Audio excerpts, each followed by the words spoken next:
In my coaching practice, there's a saying that I will use. There's some things in life you don't get over. You just have to go around them. Fluffy is sitting here in front of me. He's dog number 7.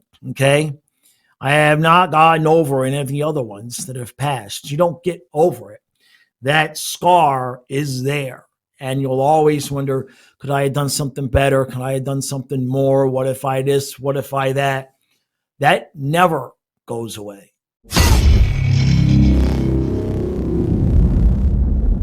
So today I want to talk about the one thing that there really is no good, hard, strong answer for. And that is how the hell to deal with it when you're either heartbroken or you break up and you just weren't quite ready. It wasn't your idea. Wasn't your idea, right? Whether it's your first love or whether it's a long-term relationship and that, maybe you didn't think it had gone sour, but she did. And now you're on the outskis. I had a viewer reach out to me and ask me to talk about this topic. And what I can do is share my personal experience. Everybody's experience is going to be different. There's no magic cure. It doesn't work that way. Not on this subject. There's no manual here. So for my personal story, it's kind of the tale as old as time, so to speak. But high school girlfriend, fiance, I go to the military. And when it comes time to I got my base and was done with basic training and done with tech school and everything. And it came time to move to where we were going. She told me, no, I'm not going with you. I'm staying home here. I'm going to college, et cetera, et cetera. And what I can tell you, there's varying different situations. Now, if you're young, if you've got your high school sweetheart or somebody that you meet in college, and it is genuinely the first woman that you have fallen in love with, okay, did things in quote proper, right? You meet, it kind of putts around for a little while. You can't understand why you talk a million miles an hour when you're around her and while your palms are all sweaty and God dang, I mean, what's wrong with me, right? What's going on? The first time that happens to you, you don't recognize what the hell's going on. And then, well, however it happens, however it goes down, she breaks your heart, right? Now, the question is, how do you get over that?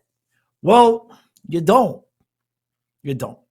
And I'm going to classify this in my coaching practice. There's a saying that I will use. There's some things in life you don't get over. You just have to go around them. They're never going to go away. So you don't get over it. You go around it. You learn to recognize that bump, that scar, okay, it's there. You can put stuff on your face to lighten the scar. You can fix the lighting and take a picture where people don't really see the scar, but it's there. It's there, and it's not going anywhere. Anyway, now over time, the scar will lighten naturally. It will fade, and it'll make for a good story too. View it like a scar because that's what it is. It's just internal. It's going to make for a good story. You can tell everybody, man, I remember what happened here. You don't see it here, but I got a scar here along this part of my arm. I was 12.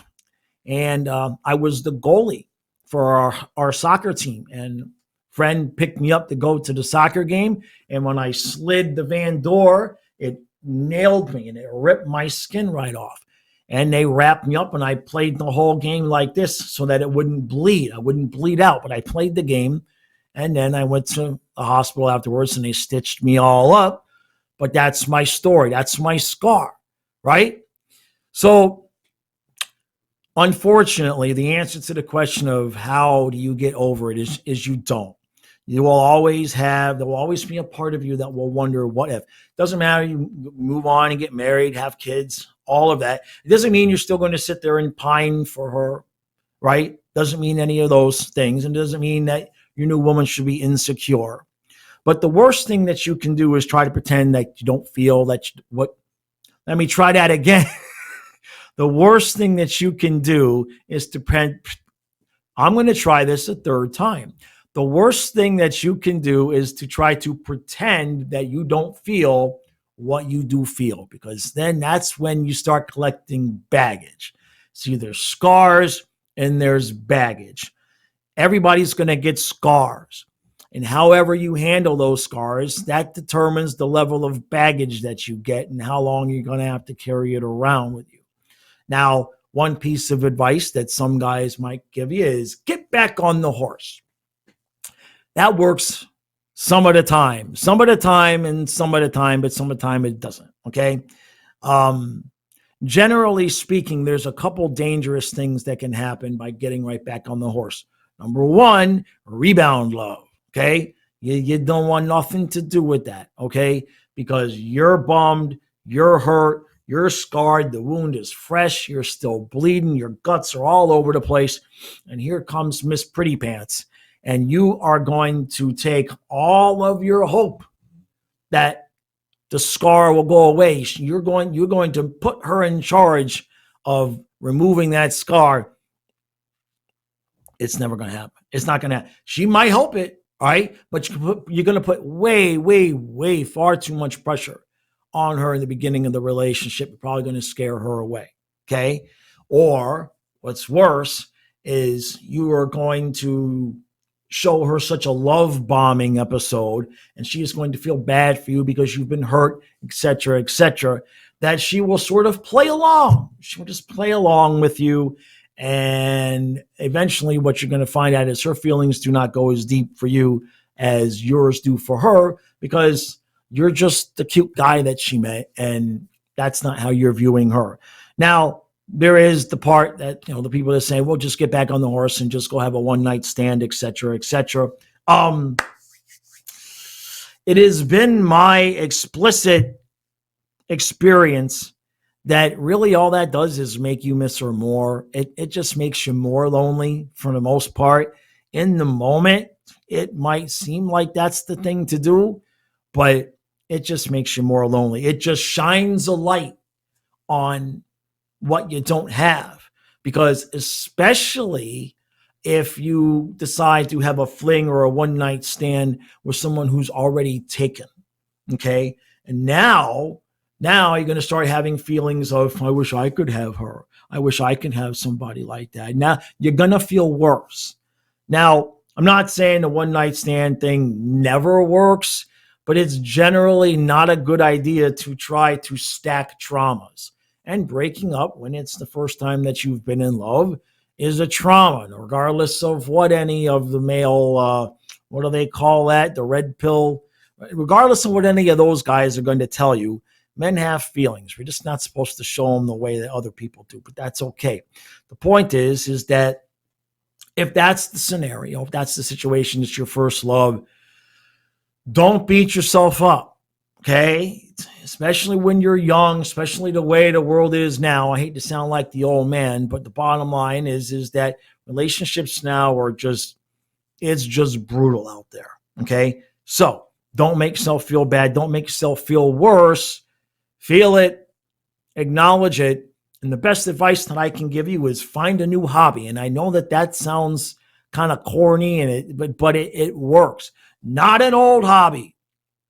Not an old hobby. Number one, you want to find something new, because if you go back to, let's say, what you were doing when you met her, okay, you're just going to be giving yourself Vietnam flashbacks. Okay. You need to create something brand new.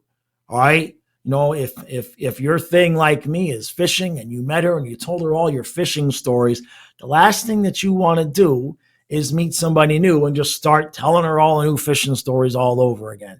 It sucks. Don't do it. All right. Find something new to do to yourself. I'm not saying never go fishing, but find a new hobby, find a new interest. Take that energy that you were putting into the relationship. And this is the part. This is an important key part. Okay. Let's say the relationship was faltering for 4 or 5 months. You have been putting energy into that relationship. Boom. She cuts it off. You're still in the groove of creating all this energy, and you have you need somewhere to put that energy. Okay, don't put it into another woman. All right, maybe put it into a project that you've been meaning to do. Okay, but put it into something that is going to be short lived. Okay, immediately. What I mean by immediately is put the energy into something that you can immediately start, but it has an expiration date. Okay, writing a book as an example. Okay, you can start it. You can boom. You started writing your book, but it's going to have an ending, and you can kind of close the chapter on that whole thing and then move on. Don't put all that energy that you've been putting into the relationship. Don't put it into something that's going to be long-term important to you, in the sense that something that you're going to need to continue to feed energy to, because eventually you'll get around that scar, and that energy that was created when she broke up with you, that will no longer be there. So you want to pick something that you haven't done before, that has a finite amount of time, all right, that it will take you to accomplish. You use the energy of the breakup, you put it into whatever this project is, and then when the project is done, it's almost like the last piece of pizza. Now you can throw the box away, all right? So now and I'll make this part brief, if you're older, generally speaking, yes, you will fall in love, and it might hurt if you have a breakup. But by the time you're my age, you've lost love, you've lost loved ones, you lost dogs, and it's just not the same. It stings. It stings, but you have enough experience behind you. I would say usually by the time you're 30, if you even had one or two nasty breakups, you usually have enough experience behind you to recognize this too shall pass, right? That is a saying for a reason. But if it's your first love, man, it's going to feel like your heart is on the table, just bleeding, and you're going to feel sick, and you're going to feel nauseous. Do not, I repeat, do not take that energy and go try to meet somebody new. I know the temptation is there. All right. I don't care what your best friend says. Don't do it. It's not a good idea. When you're ready. Not when your friend says, hey, I got somebody you should meet. Okay. Not when your mom says, when are you going to have another girlfriend? None of that. When you're ready, and you'll know. It'll happen, but you'll never get over the scar. There's always going to be a place and a space in the back door of your heart. All right. That's never going to go away. And that's okay, because most people have to go through that, but you generally only go through losing your first one once. You see what I'm saying? So if you're in the middle of it now, you're already in the worst of it.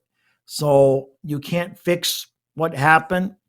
If at some point later on in the future, it's meant to be that the two of you will be back together, the universe will take care of that. All right. The powers that be, whatever you believe in, if you were meant to be with her, they're going to take care of that. All right. You don't worry about it. You own it. You own the scar. Wait for the pain to subside enough. Take your energy, put it into something else. And then once you've closed the book on that and you've thrown the pizza box away, then you start to take the next step, which I suppose that should be another video. And that next step will be, okay, now I've moved past the scar. I think I'm ready for another relationship, but how do I avoid making all the mistakes that just ended the one that I just had? That's an entirely different video, which, hell, maybe I'll just shut up here and record that next.